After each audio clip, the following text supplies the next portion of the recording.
සම්භාව්‍ය වාස්තු විද්‍යාව හා නානක විද්‍යාවට අදාළව ප්‍රධාන කර පිළිබඳව අද අපි සාකච්ඡා කරමු. මුලින්ම අනුමාන ප්‍රශ්නයට යමු.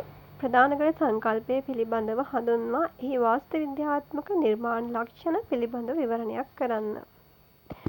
ඉතින් අපි බලමු මේ ප්‍රධාන කර සංකල්පය කියන්නේ මොකක්ද? ඒ ප්‍රශ්නයට අනුව අපි පිළිතුරු කොහොමද ගොනු කරගන්නේ? ඉතාමත්ම කෙටියෙන් සංක්ෂිප්ත වශයෙන් මම ඔයාලට මේ ප්‍රධාන කර පිළිබඳව කියලා දෙනවා. ශ්‍රී ලංකාවේ ආරාමික ගොඩනැගිලි සම්ප්‍රදායේ සැලසුම්කරණය හා තාක්ෂණය අතින් විශිෂ්ට වාස්තු විද්‍යාත්මක නිර්මාණයක් ලෙස අපිට ප්‍රධාන කර ගොඩනැගිලි සම්ප්‍රදාය හඳුන්වන්න පුළුවන්. ප්‍රධාන කර වූ කලී ඍජු මහජන සබඳතාවන් සඳහා අවහිර කරන සංඛ්‍යාවට පමණක් සීමා වූ ගොඩනැගිලි සම්ප්‍රදායක් විදිහට හඳුන්වන්න පුළුවන්. ඒ කියන්නේ මේ ප්‍රධාන කර මහජනයාගෙන් ඈත් වෙච්ච සංඝයා සඳහා පමණක් වෙන්විච්ච ගොඩනැගිලි සම්ප්‍රදායක් විදිහට අපිට හඳුනා ගන්න පුළුවන්. සාරත දීපනී විනයර්ථ කථා ටීකාවේ විග්‍රහයට අනුව ප්‍රධාන කර කියන්නේ භාවනාවේ යෙදෙන භික්ෂූන් සඳහා වෙන්වුණු සේනාසන බව අපිට සඳහන් කරන්න පුළුවන්. අනුරාධපුර කාල පරිච්ඡේදයේ වඩාත් සංවර්ධනාත්මක අන්දමින් ව්‍යාප්ත වන මේ ප්‍රධාන කර තත්කාලීන සමාජ ආර්ථික හා දේශපාලන තොරතුරු විෂද කරනවා. මෙම ආරාම සම්ප්‍රදාය පියන්ගල පතනගල යන පර්යාය නාමයන් රැසකින් විග්‍රහ වෙලා තියෙනවා. වසභ රජුට අයත් පෙරියම්කුලම් ගිරිලිපිහි සුදසන පතනගලහිය යනුවෙන් සුදර්ශන නම් ප්‍රධාන කරයක් පිළිබඳව සඳහන් වෙලා තියෙනවා. මෙම ආරාම සම්ප්‍රදාය සඳහා රාජ්‍ය අනුග්‍රහයද ලැබිලා තියෙනවා. නිදසුනක් විදිහට දැක්වුවහොත් පළමුවන සේන රජතුමා අරිට්ඨ පබ්බතයේ පාංශු කුලිකයන් සඳහා විශාල ආරාමයක් ඉදිකර ඔවුන්ගේ අවශ්‍යතාවයන් සඳහා පූජා කරලා තියෙනවා.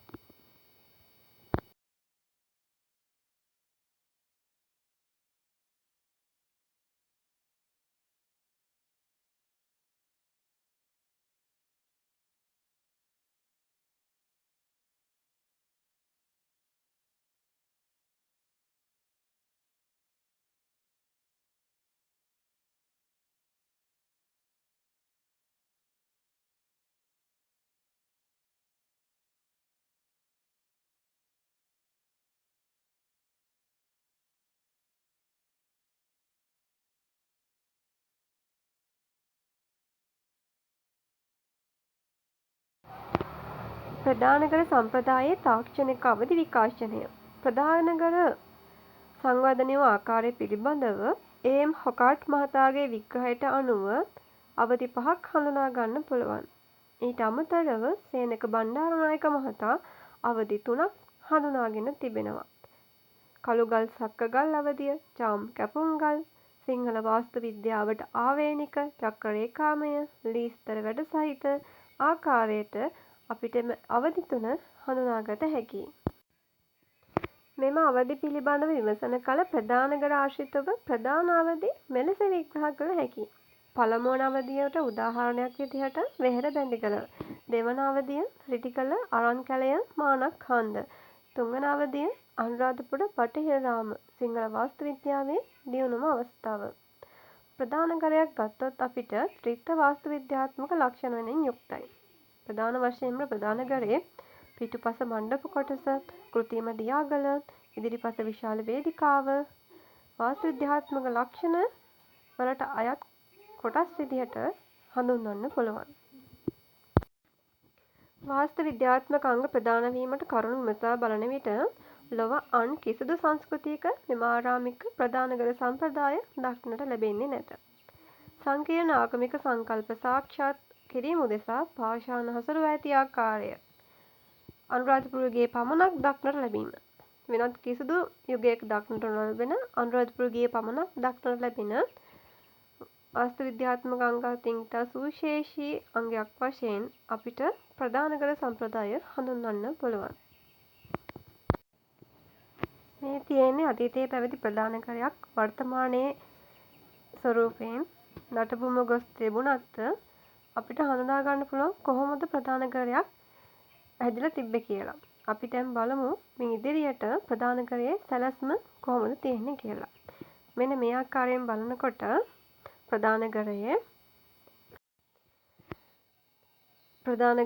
ප්‍රධාන දොරටු මණ්ඩපයක් තියෙනවා ඇතුල් වීමට. ඊට පස්සේ ඉදිරිපස දොරටු තියෙනවා. විවෘත මණ්ඩපයක් තියෙනවා. ගල් පාලමක්, ඊළඟට කෘත්‍රිම දියාගල, මැදියේ තියෙනවා කුටි පෙළ. සීමා පවුරකින් වට වෙලා තියෙනවා. පඩිපෙළ උපදොරටු වලින් යුක්තයි. ප්‍රධානකරයේ ඉහළම කොටස ලාකෝල පැහැති කොටස කැසිකිළිකින් යුක්ත වෙනවා. භික්ෂූන්ගේ ශරීර කෘත්‍යයන් ඉටු කර ගැනීම සඳහා කැසිකිළි මේ ආකාරයට නිර්මාණය කරලා තියෙනවා. මේ තමයි ප්‍රධානකරයේ දළ සැලැස්ම. විභාගයේදී රූප සටහන් ඇඳිය යුතු නිසා මේ දළ සැලැස්ම හොඳට ඇඳලා පුරුදු වෙන්න ළමයි. ප්‍රධානකරයක විශේෂත්වයෙන් ගත්තොත් මධ්‍ය ප්‍රසාද අගලකින් වට වූ ගල් කුලක් මත නිර්මාණය තිබීම. ප්‍රධානකරයක් නිර්මාණය කරන්නේ උස්සු ස්ථානයකයි ගල් කුලක් මත නිර්මාණය කරලා තියෙනවා. බුද්ධ ප්‍රතිමා වන්දනා දක්නට ලැබෙන්නේ නැහැ. සැලසිලි මෝස්තර වලින් විහාරාම වියුක්ත වීම. නමුත් කැසිකිළියේ පමණක් අපිට සැලසිලි මෝස්තර දකින්න පුළුවන්. වාමන රූප, කුබේර රූප කැසිකිළියේ දක්නට ලැබෙනවා. විශාල පවුරකින් වටවීම ආදී වාස්තු විද්‍යාත්මක අංග නිසා ප්‍රධානකර සුවිශේෂී වෙනවා. ප්‍රධානකර සැලැස්මක වාස්තු විද්‍යාත්මක අංගයකින් එක විස්තර කරනවා, අධ්‍යයනය කරනවා. ප්‍රධාන වශයෙන් අපි විමසා බලනවා දොරටු මණ්ඩපය. බටහිරාම ප්‍රධානකරයේ දොරටු මණ්ඩපය උදාහරණ විදිහට දක්වන්න පුළුවන්. මේ තමයි දොරටු මණ්ඩපයේ සැලැස්ම. ප්‍රධානකර ගොඩනැගිල්ල ප්‍රධාන සීමා පවුරකින් හා එහා සම්බන්ධ වූ පිවිසුම් දොරටු වලින් සමන්විතයි.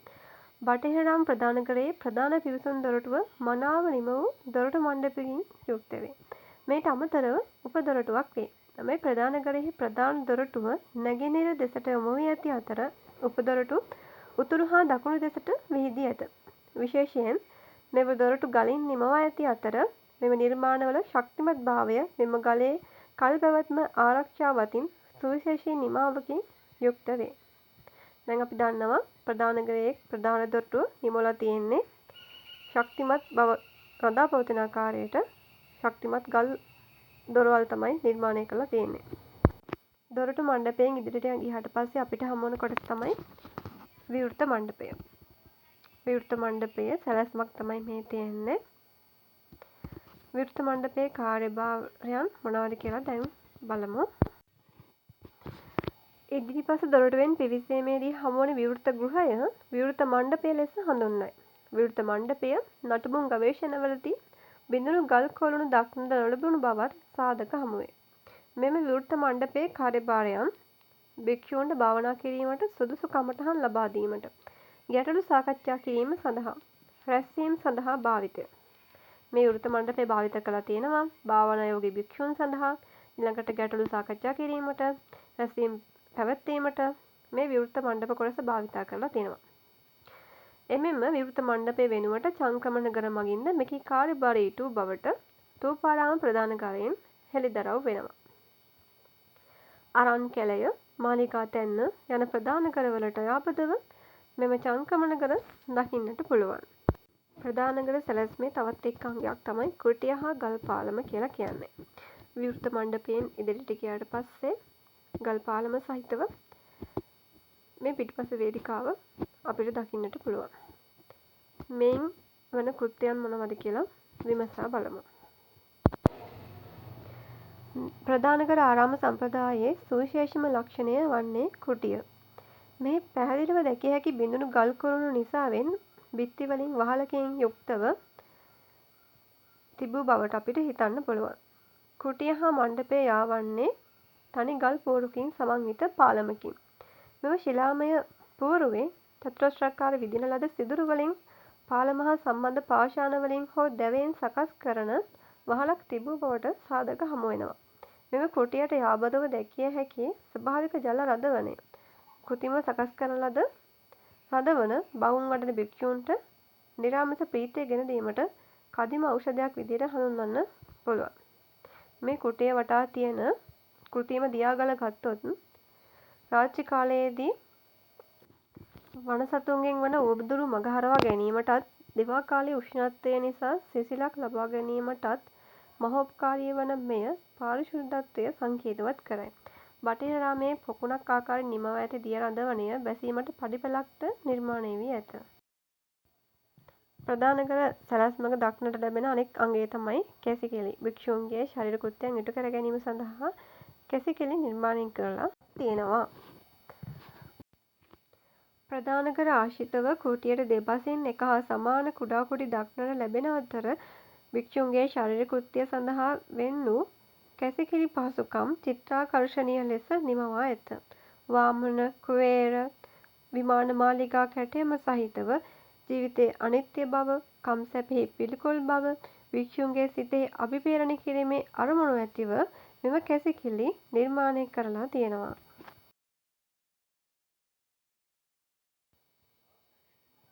ප්‍රදාන කර ආශ්‍රිත වාස්තු විද්‍යා අංග අතර උද්‍යාන අලංකරණයේ පෙත්මන් ඉතා සුවිශේෂී වේ. පෙත්මන් තැනින් තැන ඇති වෘත්තාකාර ශිලාමය රැඳවුමකට සම්බන්ධ වේ. දිගු සක්මන් මළුව මැද පටකුරු රවුමෙහි භාවනාවේ යෙදෙන භික්ෂූන් හට විරාමයක් ගෙන දීම සඳහා මෙන්ම භික්ෂූන්ගේ ගැටලු නිරාකරණයට මෙම වාස්තු විද්‍යාත්මක අංග ඉතා ඉවහල් වේ. මෙම ආරාම සම්ප්‍රදාය සුවිශේෂී වීමට මෙම උද්‍යාන අලංකරණයද මුළසුනක් ගනී. නිදසුනක් ලෙස රිටිගල තපෝවන පෙත්මඟ මීට 437ක් දිග වන අතර කළුගල් පොරු අතුරා ගස් වැල් වලින් දෙපස අලංකාර කර ඇත. ප්‍රදාන කර සම්ප්‍රදායේ විහාරාම මගින් අර්ථවත් වන අංගය වන්නේ විචිත්‍ර පිළිවෙත් හා ක්‍රමානුකූල මඟක් ඔස්සේ ඉසිලුමත් වාස්තු විද්‍යාත්මක හා කලාත්මක නිර්මාණ පද්ධතියක එකතුවක්. නුවරගල් කන්ද, නාගොල්ල, තන්තිරිමලය, වෙහෙරබැඳිකල, මානක්කන්ද, රිටිකල, බුදුගල, මාලිගාතැන්න, අරන්කැලේ, සීතාකොටුව, මරණමඩුව ආදී වශයෙන් අනුරාධපුර යුගයේ ප්‍රදාන කර සම්ප්‍රදායේ විහාරාම දකින්න පුළුවන්. කාලීන සමාජ ආර්ථික දේශපාලන සංස්කෘතික ක්‍රියාවලියේ ප්‍රකාශනයක් ලෙස මෙම ඉපැරණි ප්‍රදාන කර සම්ප්‍රදාය පෙන්වා දිය හැකිය.